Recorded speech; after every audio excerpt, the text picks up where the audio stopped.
Welcome to our podcast, our Paranormal Podcast.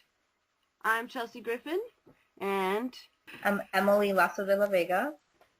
I'm Cohn. And I'm Alvaro, Rotea. And I'm Natalie. So, in this podcast, we're going to be talking about some pretty cool Texas ghost stories that are kind exciting. Yes. Yes, very exciting. Truly, there are no ghost stories like Texas ghost stories. Am I right? You're so right, Ari. You're so right. Definitely. So I'm looking forward to hearing these stories because I'm not from Texas. So. Oh, yeah. See, it's learning. I'm not from Texas either, but okay. I'm down. All right. So, everybody, you ready for these scary stories? I'm in. Yeah, let's go. All right, first story is the Goatman's Bridge, which is Old Alton Bridge. It was constructed in 1884, and it connected Louisville to Alton. The turn of the century brought a black goat farmer and his family to a residence just north of the bridge, and a few short years later, Oscar Washburn was known as a dependable, honest businessman. North Texans endearingly began to call him the Goatman, but the success of a black man was still unwelcome, and Klansmen in the local government turned to violence after he displayed a sign on Alton Bridge saying, "This way to the Goatman's." One night in August 1938, with their headlights off, Klansmen crossed the bridge, dragged the Goatman from his family, and lynched him over the side. Peering over into the water, his murderer saw a rope, but not his body. In a panic, the Klansman returned to the Washburn residence and killed his family in cold blood. Since the disappearance of the Goatman, there have been many strange sightings on and near Old Alton Bridge. Some say a spirit still haunts these woods. Locals tell the story and follow it with a warning. Those who cross the bridge with no headlights will be met on the other side by the Goatman. After numerous abandoned automobiles and missing persons, a new bridge was constructed directly downstream. But Old Alton Bridge, the Goatman's Bridge, remains still open to foot traffic. It is under surveillance by the paranormal investigators of North Texas and the Denton County Paranormal Investigators. Oscar Washburn was never seen again and has been presumed dead since his attempted murder. Others report seeing a ghostly man herding goats over the bridge, while others say they have seen an apparition staring at them, holding a goat head under each arm. Stranger stories even include people having seen a creature that resembles a half-goat, half-man. More tales of strange noises have also been described, including the sounds of horses' hooves beating off the bridge. What is that?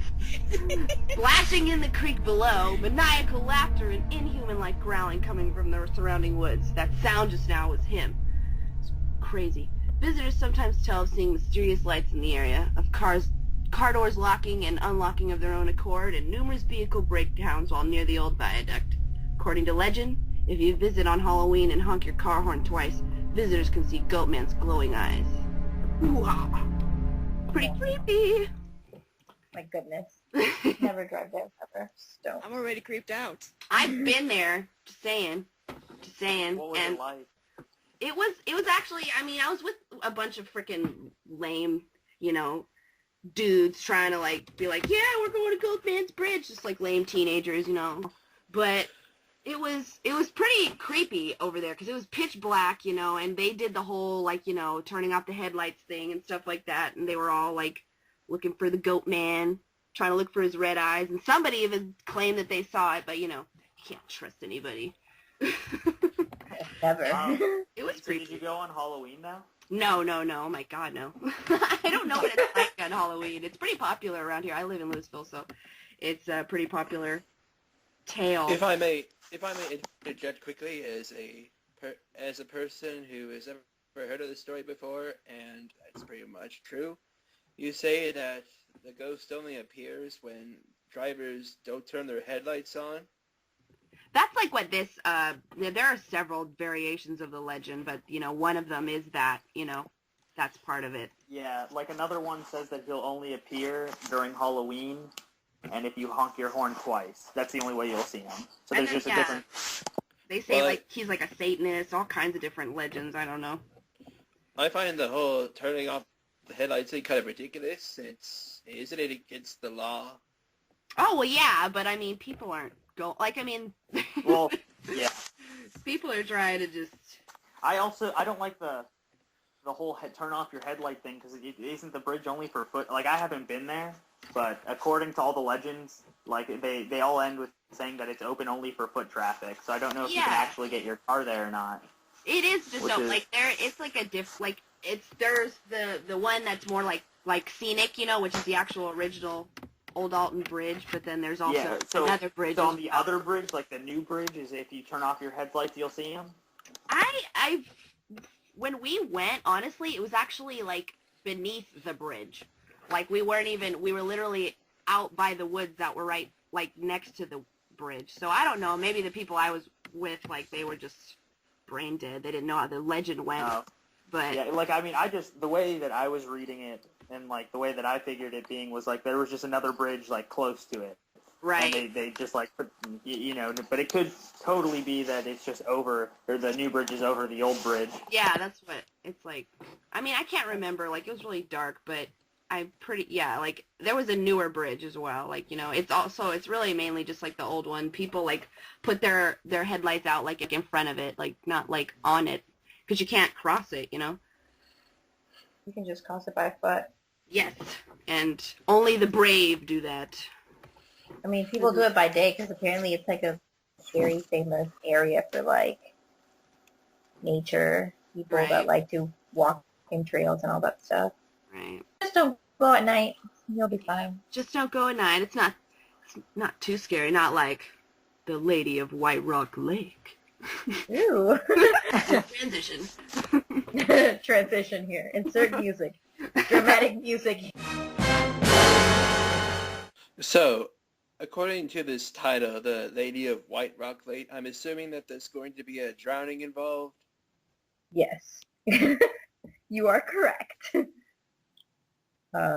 Well, you know, you learn to sense the patterns. Yeah. Okay, Natalie, go ahead. One of the best-known Dallas legends is the so-called Lady of White Rock Lake, a ghostly figure who is said to haunt the park's environs. Everyone, it seems, has heard one or more versions of the story, which seems to have become more gruesome and embellished over time. But is there any truth to them? Or is the lady nothing more than an urban legend that has its counterparts in other U.S. cities? No one seems to know for sure. It appears the story has been circulating for quite a while. Students at Woodrow Wilson High School in East Dallas were telling the tale to one another at least as early as the 1930s, although whether it originated with them or not is uncertain. There is a story that a woman named Anne Clark wrote of the legend she titled The Ghost of White Rock. It read, "One hot July night, a young city couple, having driven out and parked on the shore of White Rock Lake, switched on the headlights of the car and saw a white figure approaching. As the figure came straight to the driver's window, they saw it was a young girl dressed in a sheer white dress that was dripping wet. She spoke in a somewhat faltering voice. 'I'm sorry to intrude, and I would not under any other circumstances, but I must find a way home immediately. I was in a boat that overturned. The others are safe, but I must get home.' She climbed into the rumble seat, saying that she did not wish to get the young lady wet, and she gave them an address in Oak Cliff on the opposite side of Dallas. The young couple felt an uneasiness concerning their strange passenger, and as they neared the destination, the girl, to avoid hunting the address, turned to the rumble seat to ask directions. The rumble seat was empty, but still wet.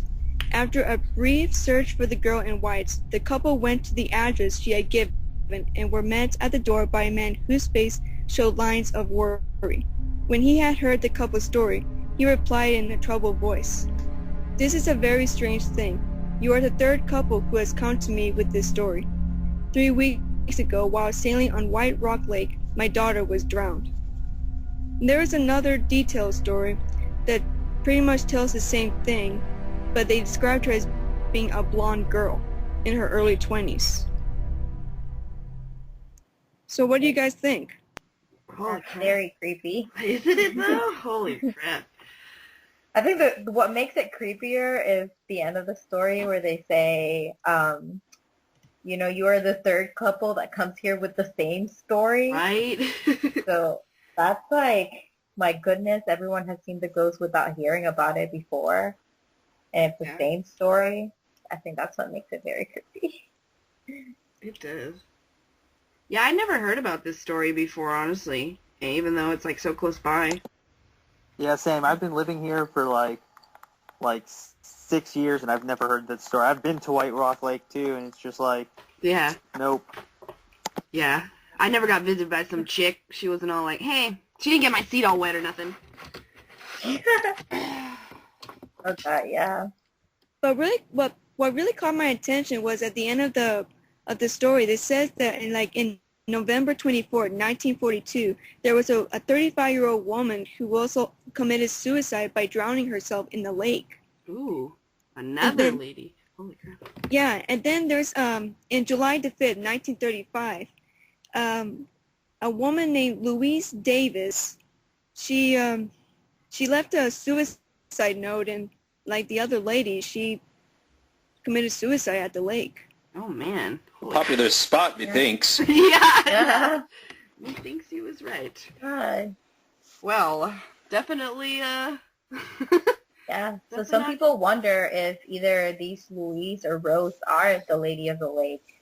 Like, who knows? Maybe that's where the story came from. Maybe the boat didn't overturn. Maybe she just killed herself. Oh my god. Right? So scary. Yeah, and then it's just like history's repeating itself. Oh, I know. That's so weird. Yeah, no, I think that's pretty cool though. Like, I'm wondering if like there's actual like factual news stories or evidence, like, because like the way that her father or whatever apparently had numerous people. Yeah, come over. So I wonder if that's actually legit. And there was a woman who had a close encounter with this Lady of the Lake. She doesn't really remember her exact age. She was probably between 10 and 12. And she saw this lady dressed in white standing in the water. And the girl just told her parents, like, look, there's a woman standing in the water. She needs help. But her parents didn't see the lady. So, oh my god. That's classic, isn't it? Yeah. Yeah, very classic. No. Kids say the scariest things sometimes.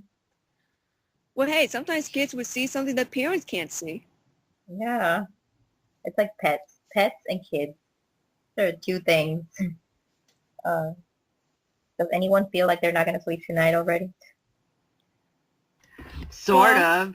But I mean, I bet there's some story that might make it even worse. Ooh. I guess that means it's my turn. Yeah, it is. Basically. Oh, boy. All right, so this story, it's not really a true ghost story per se, but it is a legend in the sense that it invented the entire slasher genre that permeates horror movies today, and it has Texas in the title, so what the heck, I'm going to recite it. It's called, of course, the Texas Chainsaw Massacre. Brace yourselves.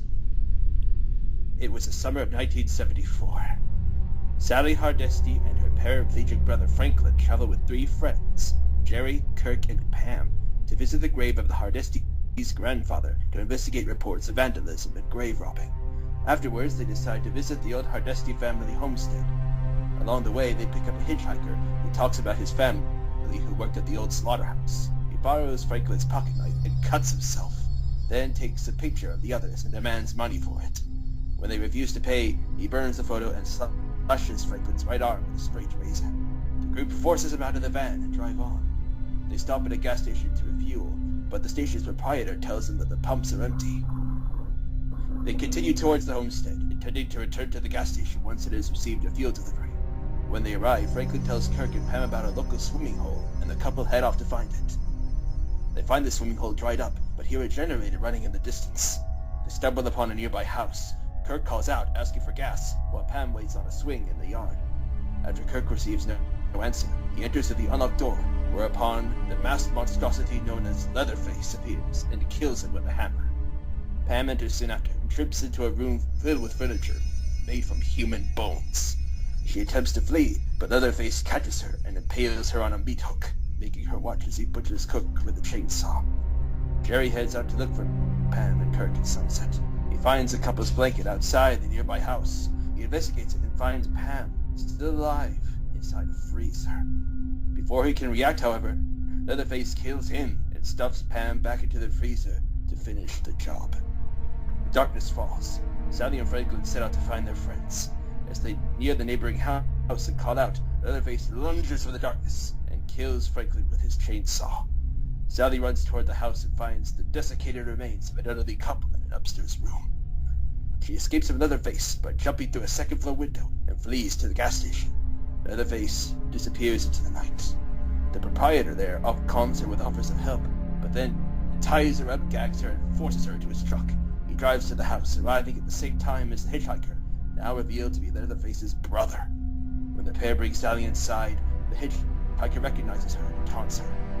The men torment the bound and gag Sally, while Leatherface, now dressed as a woman, serves dinner.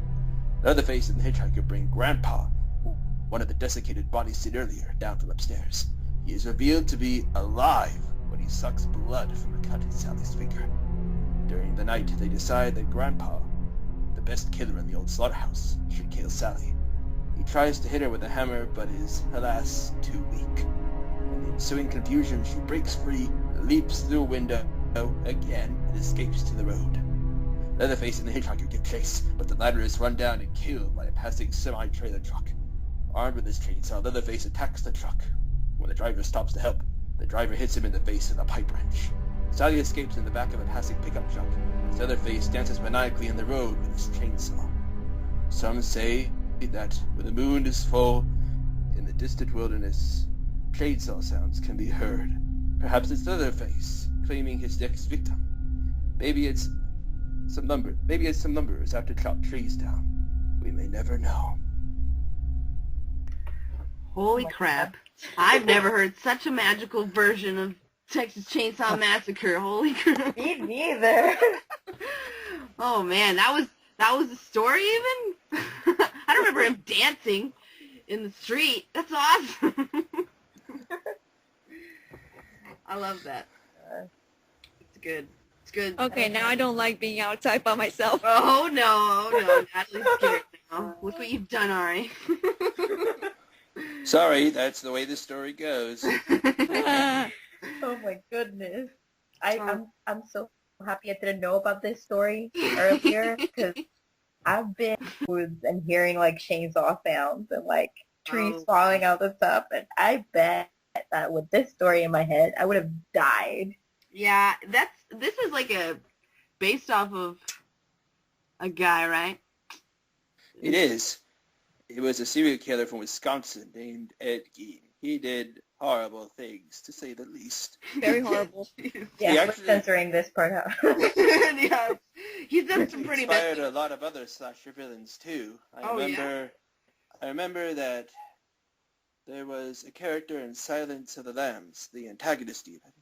His name was Buffalo Bill, and his modus operandi throughout the film is the same as Gein's, actually. I won't go into any details, but it's gruesome. Let's just say that. That's the same as, like the whole skin concept. I don't know, I'm sure, if anyone's seen Silence of the Lambs, what his shtick is, is to take the skin of women and stuff. It's like Leatherface, I don't know why I didn't make that connection before, honestly. That's pretty interesting. Yeah, I didn't know it was based off this dude. I know he's done, we're not going to say the messed up stuff he's done, but, Ed Gein's pretty messed up dude, from what I've heard, definitely pretty cool that we've got this whole story, numerous stories apparently based off this guy, and one that apparently is in our own backyard, well, based in our own backyard. Yeah. Natalie, I feel so sorry that you're outside. Yeah. If you hear any chainsaws, just run. Oh yeah, just run. Run. Yeah, I'll run for my life. And whatever you do, don't stop. Yes, just don't stop, because don't let anyone store you in the freezer either. Yes, or dance in the road with chainsaws and stuff like that. If you see anybody doing that, just probably should leave. Well, at least I'm surrounded by a lot of light, so it's not like I'm in complete dark. Yeah, true. That's always good. Yes. Well, these stories have been particularly spooky. Huh. Texas is a pretty scary place, you guys. Yeah. Well, I didn't know that when I moved in here.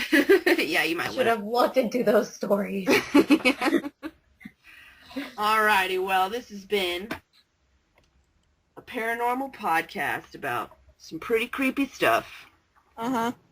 Hope you enjoyed it, everyone, or Professor Royal.